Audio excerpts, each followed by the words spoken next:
there's no fact to it. In fact, so check this out. I actually hired 30s. Brandon Johnson of Chicago, who's, it's always hard to say who's the most racist of all of these Democrats who call us all racists. He might be the most racist.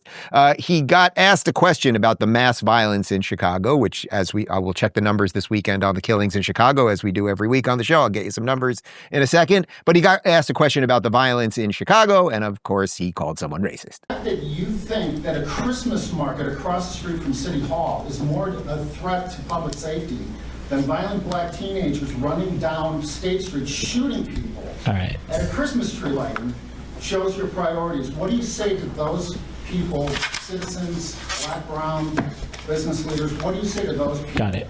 Yeah. That if they get a phone call from you or they get an interaction with you, they should avoid you. I'm not going to entertain, because the whole premise of everything that you bring up is not only disgusting and racist, there's no fact to it. In fact, so check this out. I actually hired 36,000 people work for the city of Chicago right now. So I do know what it's like to run a major operation. I have the biggest corporation right now in the city of Chicago right now. So thank you very much. And I'm going to close with this. There is not a person in this city who spends more time working to ensure that we're protecting working people. There's not a person that spends more time thinking about it. In fact, our budget reflects that. My values reflect that. You would do yourself good service by actually showing up in this room with some level of integrity as well as some honesty. You don't operate in any of that. So thank you.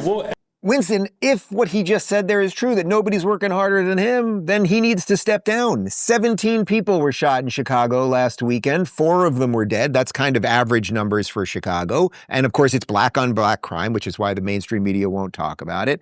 But that he has the gall to then call this guy racist, it's kind of perfect, I suppose. Yeah, it's classical rhetorical devices to deflect from his own failures there. And he's pointing it right back at the journalist. But you and I were at an event where we heard Larry Elder speak a couple of nights ago, and I was very touched by what he was saying, and particularly his honesty when he was saying, and this is really one of the great black spokespersons in America, I've heard, because he's truthful, and he was talking about the problem of fatherlessness, which he saw as really the great problem in America, not addressed enough by either party. And he was unashamed to say it was a problem predominantly in the black community. And a lot of the black on black crime you might describe, fatherlessness plays a part in that. That is, if you to go to the root of it, that is that. But the point here is that if you can't talk openly about problems, you can't solve them. It is not racist to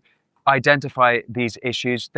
Different communities have different problems. We've got to be able to talk about them. Otherwise, we can't move forward. But it is a classic progressive sort of knee-jerk that they have, that they just accuse everyone of being racist when it's perfectly normal.